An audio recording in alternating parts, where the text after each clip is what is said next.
Welcome to the Savvy Leader Podcast. I'm Kristen, and I'm here to challenge how you think, lead, and show up. Because this isn't about surface level success. This is about clarity, alignment, and making decisions that actually move your life forward. If you're ready to stop performing and start leading with real intention, then you are in the right place, my friends.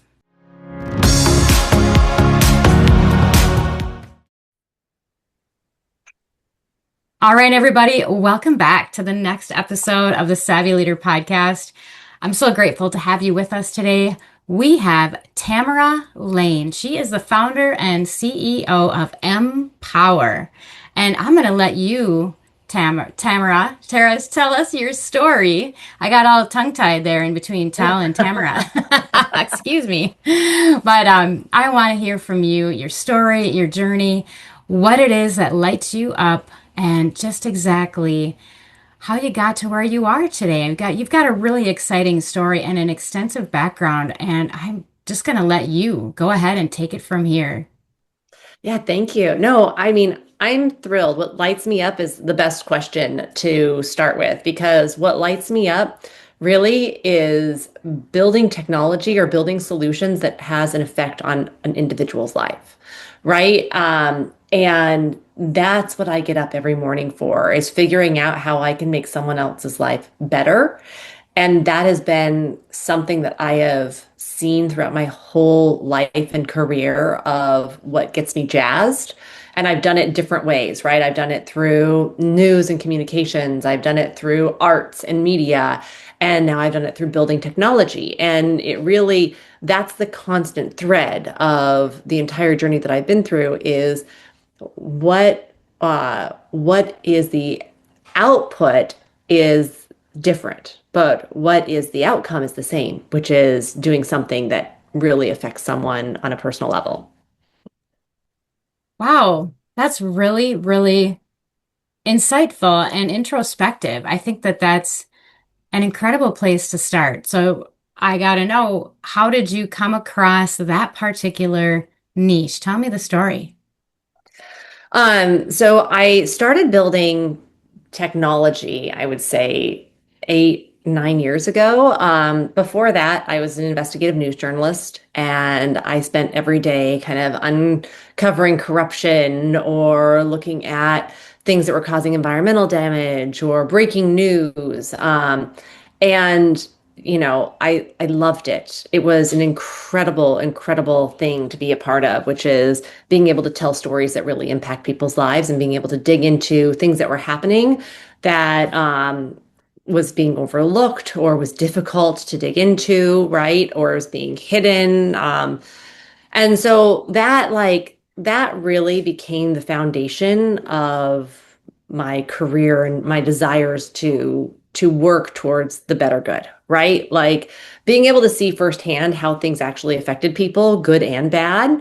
I had a front row seat too, and I had a front row seat. I was a participant in making someone's life better, right? Being able to talk with someone who is being evicted from their home, and showing that with with digging in and being able to get to the root of why that was happening, you could actually change the situation that someone was in.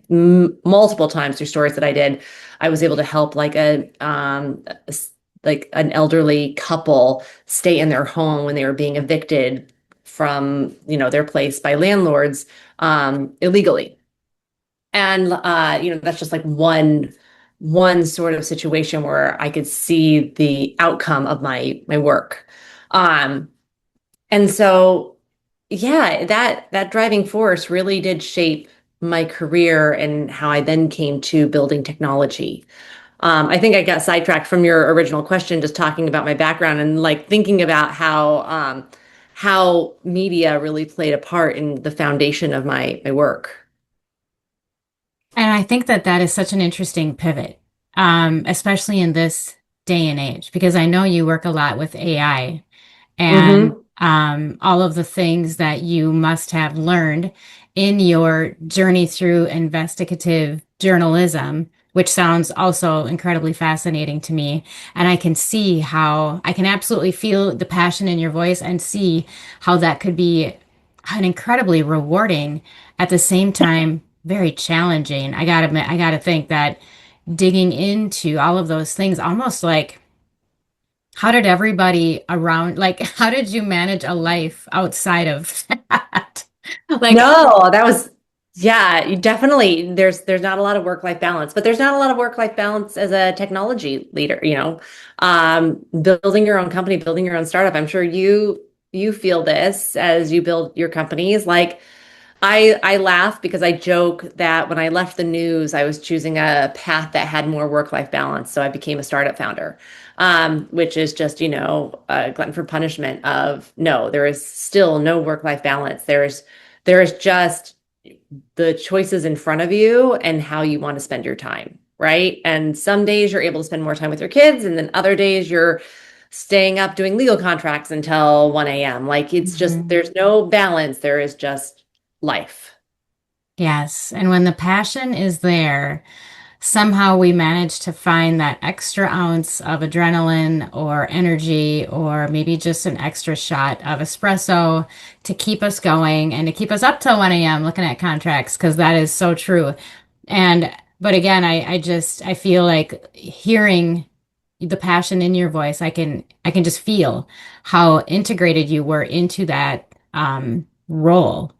And the impact that you were having was real and bona fide, and had to have been just amazing to have that kind of impact on lives of people that you touch. We don't all get to do that. We don't all, we work hard and we do things, but we don't always get to see the impact of the work that we're doing. So good for you. I mean, congratulations. And I applaud your energy and your effort and just that kind of ambition. So thank you for doing all of the good work Oh, that you did. And oh, thank you. yeah. Yeah. Okay. So from there, you talk about technology. Now, where was the pivot? Why the change? Besides thinking you would have better work-life balance, because yeah, Yeah. no. No, there's no better work-life balance. No, my life really collided with AI when I was doing an investigation into ethical AI, and an activist investors wanting to have a code of ethics put into Amazon, Northrop Grumman, and they were leveraging their shareholder position to say, hey, you need to put a code of ethics into this. And I dug into AI. This is when it was being developed. I started covering the story in like 2017, 2018.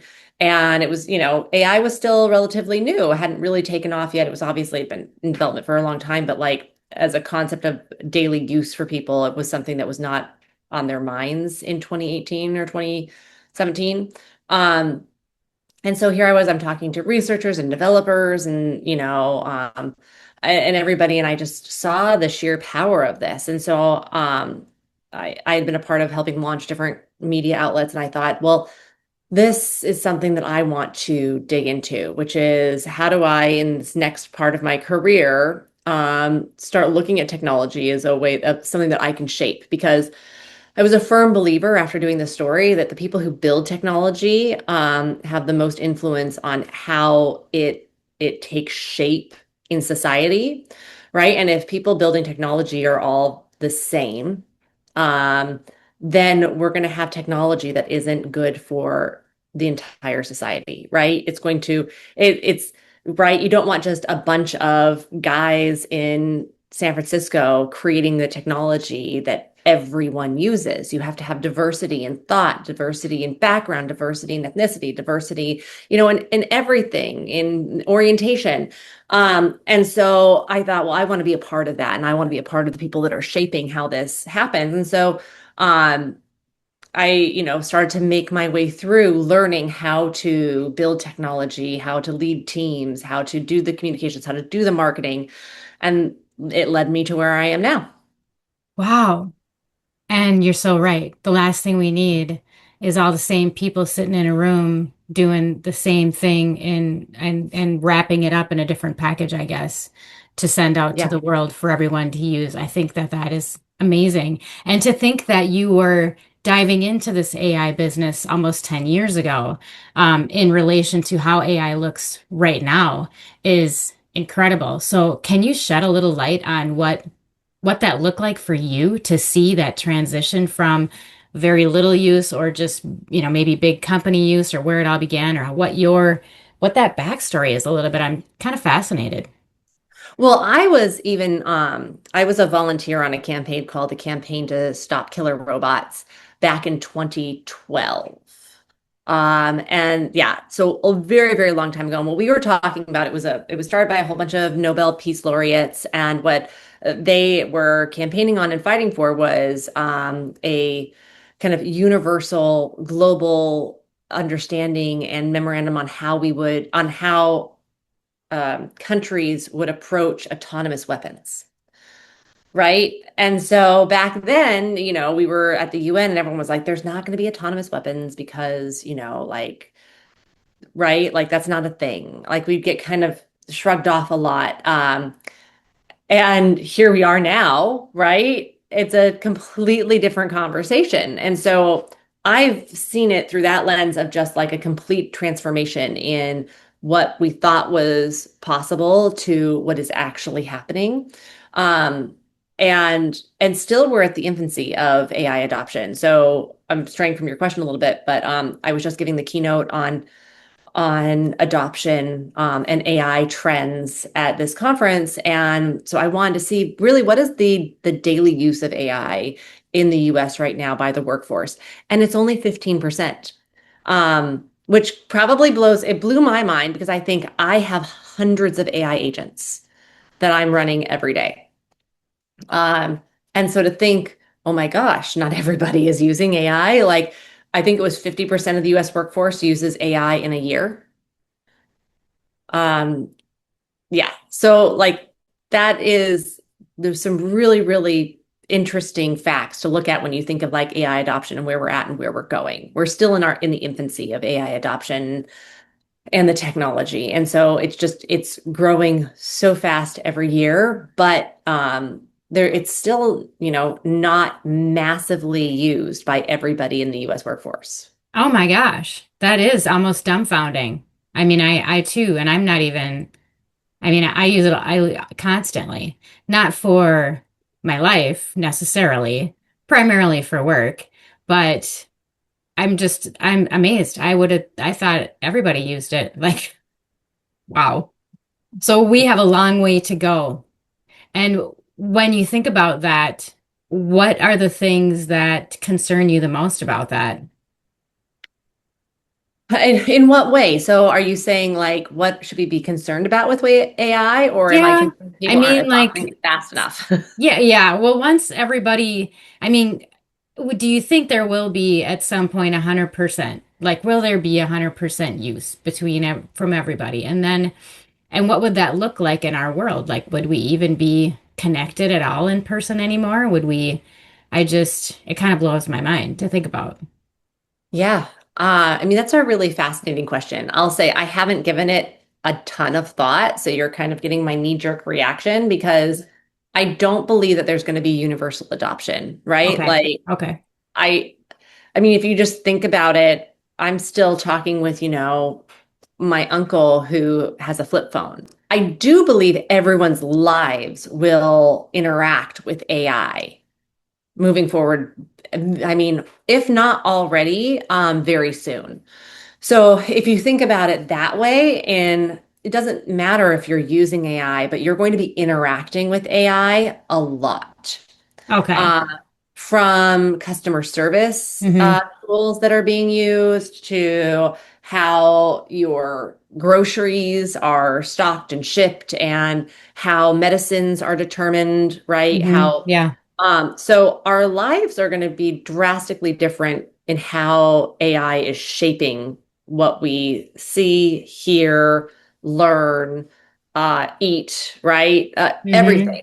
Mm-hmm. Um, which I almost would say is an important reason why people should really improve their AI literacy because Mm-hmm. it's just like organic food or GMO Right. food or any of that, right?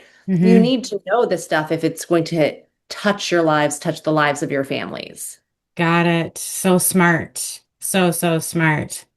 Wow. Okay. I won't run down that rabbit hole anymore with you. We can we can get back on track to your expertise. So, tell us a little bit about, you touch on credit access and finances. So, what are your thoughts, or what is this? How is AI changing access to credit and our financial systems? Yeah, well, so when I first started thinking about Empower and what it would do and how it would affect people's lives, what I really started to see was the rise of kind of the new majority of the US workforce, which is a non-traditional borrower, right? They don't have a W-2, or they have more than one job. They are renting versus owning. Or they own, but they are renting out multiple properties as Airbnbs, or, like there's so many different ways they do buy now, pay later versus credit cards. They live nomadically. They are gig workers. They're creators. They're solopreneurs. Like there's just this huge portion of the US workforce, and it's actually mirrored. It's the same kind of globally, plus or minus a little bit of percentage that operates differently than what we traditionally viewed as creditworthy or how we measured people's creditworthiness. And so when I looked at that and I said, well, we've got to have a different way of looking at people.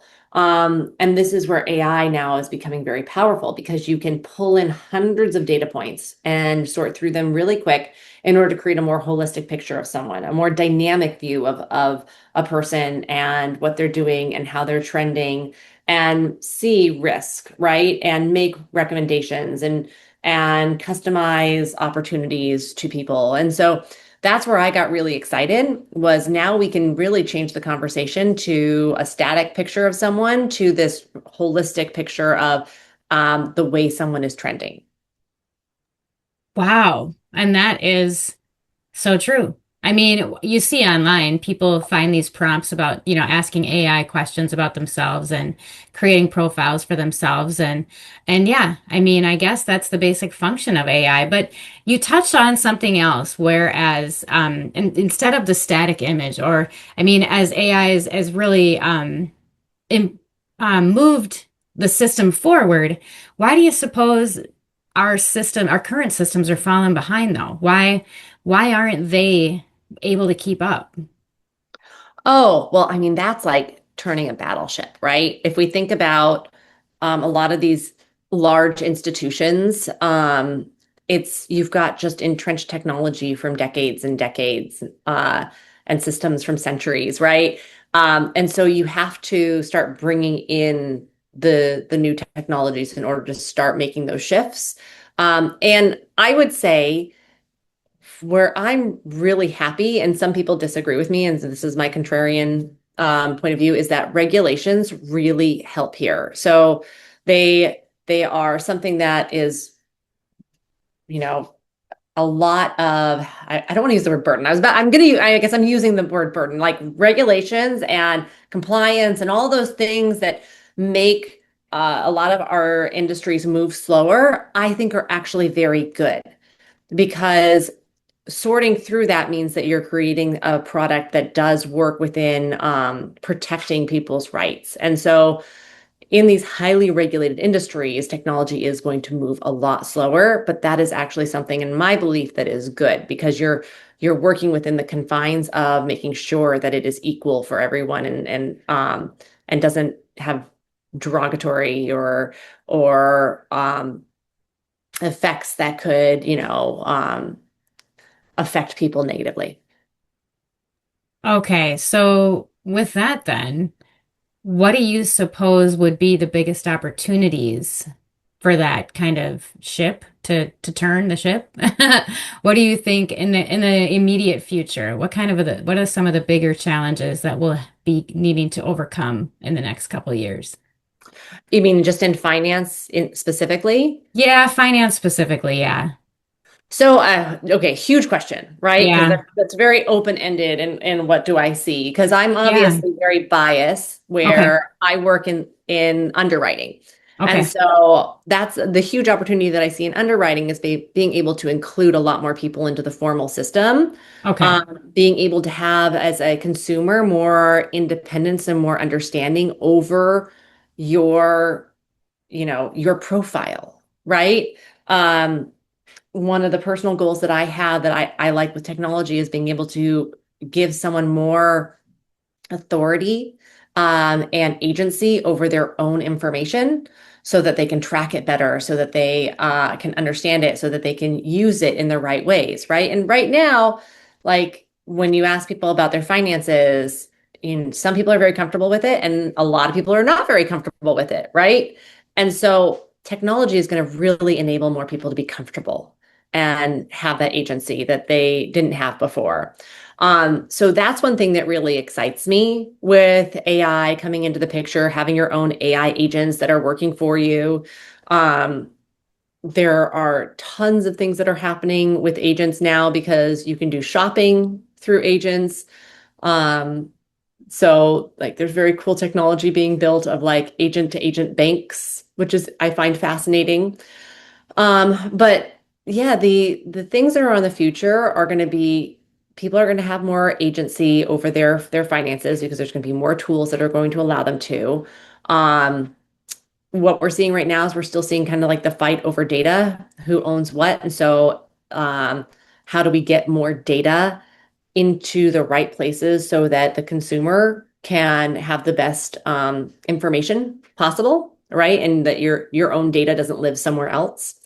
Um, and I'm trying to think of any other cool things that I think are really great opportunities. Generally speaking, do you feel like with the inclusion of AI into this financial realm, do you feel like it's going to make things better for the buyer or more challenging or both, depending? Thanks both. Okay. Yeah, I don't think we're living in the world. There's some people who are like AI is going to make everything better, and I'm like, but we already see like just take marketing for example, right? Sure, it has sped up marketing great. It's also made it really noisy. And so as much as anyone is now able to create a lot of marketing assets that look fantastic and are really great and do it quickly, it Hmm. also means that now there's so much noise out there that it's hard to get your message through. Yeah. So I think that we're seeing the benefits and we're starting to learn kind of the things that you have to work through in order to make it optimal.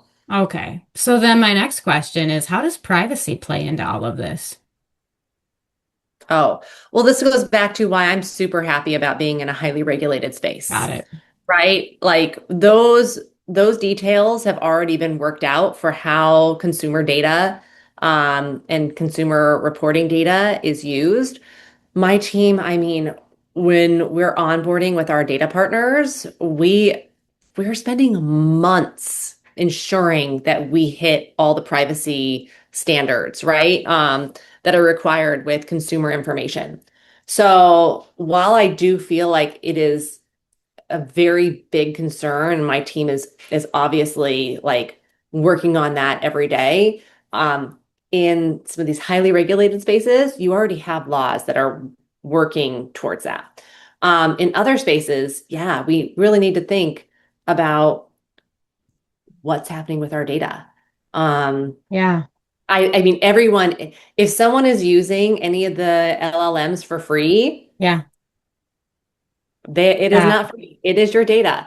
I mean, Hmm. it's the age-old saying, right? And so like people really need to be careful about what they're using for free and where they're connecting tools to. That is so true. So, and with that said, other than not just throwing all of your information out onto AI and the web, you wouldn't just key in all your information anywhere else. So you shouldn't be keying it into AI. Are there other things that people should be looking for or safeguards or other, I don't know, things to watch out for? Um, I mean, that's the biggest one. I really do believe people should be trying AI. They should be testing it out and like I've talked to a bunch of people this conference that I was at the other week where they were just like very intimidated by AI and the fact that like it feels like this huge undertaking to learn. And I just said, start spending 30 minutes a day on YouTube. Pick like outline your tasks that you do every day.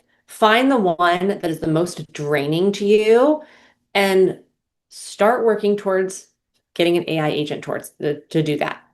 Right. And so you can see how it will affect you in a positive way if you do it right. And working through the process is part of it's going to be hard. You're going to get frustrated, but just kind of keep working through the process and then you'll be more AI fluent at the end of that process. Whether it's 2 weeks or 2 months, it doesn't matter because if you were hesitant in the first place, you're going from a place of not using AI to finding a place in your life that it does help you.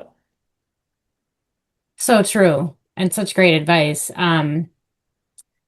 When I think about you, so you touched on kind of the gig economy and all the different types of work that is kind of evolving our workplace, generally speaking. Um, do you know, like, what are your thoughts on skill sets? People talk a lot about, um, that's going away because AI is here. These types of jobs are going to be going away. And what are your thoughts on that? I mean, do you feel like there's always going to have to be a human, or do you too believe that eventually there will be some jobs that are just flat out obsolete because AI is here now? I'm a firm believer in AI is better when it's led by an expert, right?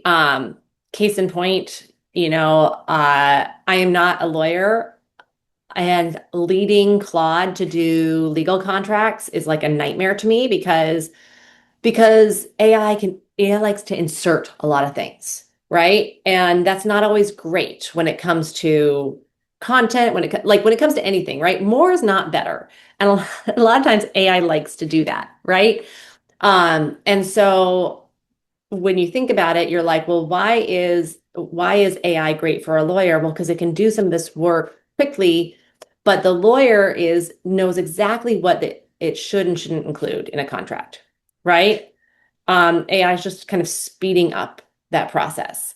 Um, Same for a good marketer, right? You know how the emotions play on this, and so you're leveraging that great experience. So I believe there's always going to be humans in the loop, and that's what's gonna make a good product brilliant, right? Versus Hmm. a mediocre product good. Yeah. That being said, my large concern and what I'm still thinking through and have no solutions for at the moment, and just throwing out a problem is how do we raise the next generation of experts? Yeah. Yeah. That's a really great question. That's a really So great question. So what are your thoughts on that then? you know what? I don't know yet. It's something that I've been, thinking about, but what we have to figure out is how do we do the real world experience where kind of school of hard knocks, where you have to kind of push your way through and learn things. Um, because that's how I learned, right? I learned when someone said, "Oh, what I did was terrible," and then I tried to get better, right? Um, and you have to have those experiences that really push you and Yeah. challenge you in all these different ways in order to become that expert. Mm, Um, Everything mm, can't go right. And this is where I'm trying to think, how do we set up those situations for people who are learning to to fail? Because you do not get better unless you fail. And like that's part of the thing mhm. of the true human experience. And so I think as far as jobs go too in the future, the people who have high EQ, who can really think forward, right? AI thinks backwards. Yeah. Yeah. People Yeah. who disconnect and create, that's still going to be the number one thing and what makes experiences exceptional. Yeah. I agree. I am a firm believer in using AI to enhance skills is so much more better than just using AI to replace the skills. And thinking about not having humans in the loop or um, just a world where but then that creates such discernment too. Like we as consumers then need to get really smart about what's real and isn't real. I talked to um, a woman who's a personal trainer. She has an online business, and she's talks about something called the trust recession. And essentially, it's people online are just being, they're fake. They're posting photos, but they can use AI to generate videos that aren't real and content that's not real and give themselves credentials that aren't real. And they're running businesses solely on just keying in the right kind of prompts into AI, and it just creates it for them. Yeah. And that I think is, those are going to be the mediocre businesses though, to your point, versus where we as experts step in and then we use AI to enhance skill sets that we have or knowledge that we have and to help us be better. And that's how you can step above kind of the rest. But you're so right too about that marketing key there. It is noisy. And to stand out, especially when you've got people who are leaning so hard into AI to create the business and not be real. That's all they're doing is creating it in AI. They've got all day to Yeah. continue to key in prompts and be fake. Whereas those of us that are trying to be real, it's going to be a lot harder uphill climb. Yeah. No, 100% agree. So interesting. And um, I mean, yeah, you could go on and on and on about AI all day long. That's true. We can run down that rabbit hole, but let's take a turn a little bit here. I'd like to hear more about you on kind of a personal note. So, you shifted from investigative journalism to step into a different career path that you thought would give you a little bit better work-life balance. Tell us about whether or not any of that came true. Were you able No. to, I mean, what caused the shift? Did you need to make the shift? Or tell us a little bit about you. Yeah, I mean, I had been doing journalism for a very long time, and I had reached a point I was really thrilled. I won my Emmy and my People's Choice Award and my Telly Awards, and I was like, what is the next thing that I want to do? And I had been doing an expose on human trafficking in New York City. And I had my daughter who was a year and a half. And it was just really like, my husband was like, you going out on the streets in the middle of the night is not necessarily what I want, be doing. And I was like, that makes sense. Like maybe it is time to shift into something different. And so that was kind of the mindset of, okay, well, let's shift in what is next. And it was obviously really challenging because for a very long time I had just done journalism and I'd help launch companies, but very much in the media space. And I knew I wanted to do something much different. And so that's how that shift took place. But it definitely was, I mean, it was an interesting time in my life. It also happened that, COVID happened and everything upended. So there was a lot of changes that happened all at the same time. But I'm a firm the universe, you know, if you are making a change and you put it into the universe with good intentions and take actions towards a direction that you want to go in, Hmm. you end up moving in the direction you're supposed to be in. Very good. And I think a lot of, or a good amount of our listeners actually are on the verge or have recently started their own gig. And how did it go for you? I mean, I have two questions in my mind because you're doing something so totally different.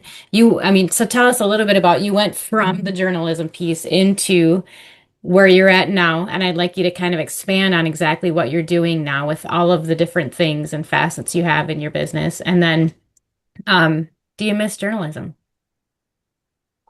Oh, I totally missed journalism. Question first. And so I am really lucky because through this journey, I met a dear friend of mine, Nicole Zeno, and we started a podcast together. And so I still get to do a little bit of chatting with people and asking questions and, finding out, you know, uh, what people are doing to make other people's lives better, right? And so I love that our podcast is called What the Frack and it comes out every week and it is so much fun to do. And so that fulfills that journalistic part of me of wanting to talk with people and interview and it's so much fun. I love it. Uh and so that I definitely miss. The question, kind of the journey. So when I first left journalism, I was basically helping people with communications and marketing. And I learned marketing while doing it, right? Because I knew communications, but marketing is a science, right? And so once I got into, oh, wow, you've got to, track all your data and you're doing this and It's math. It's not necessarily, what everyone thinks of marketing. They think of social media and content, right? And marketing is so much more than that. Um, so I was learning all of that, and I was asked to join the team that started a company, a live selling shopping platform, and did that. And so I just constantly was learning and refining and honing on my skills. And that's what then led me to be able to go with confidence, launching my own venture and building that. Beautiful. And that is the way it goes. I mean, I love that you talk about learning and refining and then continuing to move forward and then learning again and continuing to refine because that evolution is kind of the process. And I think sometimes people expect it to be different, but you're right. Life is still life. Life is still life. So you're still Yeah. managing your day to day. You're still, I mean, you're getting to do some really amazing things and you're learning things and you're meeting incredible people and having awesome conversations. Um, and then behind it all, life is still life. So there's going to be change and challenge and it's the beauty within, I think. So that's such a great story. So with that, Yes. then. Yeah. I'm a firm believer in learning. Mhm. I'm sorry to interrupt. I was just going to say, so given your journey and the way you pivoted and the reasons for the change, what advice would you like to give the young you or the person, you could either look at it as before you ventured out of your comfort zone, or maybe another young entrepreneur thinking about taking the plunge. What kind of advice would you like to give them? I think we worry too much about what the perfect outcome is when we start to think about change. Um, when in reality, most of the time, even if the outcome is different than what you thought it would be, it's usually better. Um, Even if that journey to that better outcome is a little bit bumpy, it's always a step above where you were at before. And so I think the advice that I would give is try not to worry so much about what that perfect outcome is that you envision. Take the step in the directions that you think are best, and then just act and do everything that you can with the best intentions to get there, and try not to worry about all the little bumps along the way because there's going to be bumps every single day, and none of them are catastrophic, right? If you just kind of continue to go in the direction that you believe is calling you or is your purpose or is something, like, you're going to find that right spot. And it usually isn't the outcome that you expected. It's usually better. So great. That's such encouraging advice. I love it so much. So, other than your amazing podcast called What the Frack, which we will include a link in our descriptions for people to find that and find you there, what other things do you have coming up, or how can people find you online? How can they get to know you better? Yeah, so follow me on LinkedIn and on Instagram. So it's Tamara Lane on both. On Instagram, it's Tamara Lane with a little underscore. I will be traveling a lot this year to conferences, specifically in fintech and AI. So would love to connect with people who are working on interesting projects. Or again, we are doing a policy bound agents for underwriting. So if you're looking for that, please connect with me. And yeah, just connect with me, direct message me if you have any questions. I love to chat and find like-minded people. That's so great. Thank you so much, Tamara, for being here today. It was really great to hear your story and get to know you. Um, what you're working on is fascinating in financial technology and AI, and I'm just really excited to see how things unfold for you and then just in that industry. And I'll be watching, I'll be keeping tabs on you, and I'm hoping that you keep all of us up to date on the things that you're expecting to see with AI over the coming years and how things are being impacted, because I think having some really smart insight from a person like you can go a long way. Wonderful. Thank you for having me on the show. Thanks for listening to the Savvy Leader Podcast. If something in this conversation made you think differently, that's the point. Share this episode with someone who needs it and make sure you're subscribed so you don't miss what's next. For more conversations on clarity, alignment, and real leadership, connect with me through the SavvyLivingNetwork.com and join the conversation at the Savvy Leaders Lounge on Substack. Until next time, lead with intention.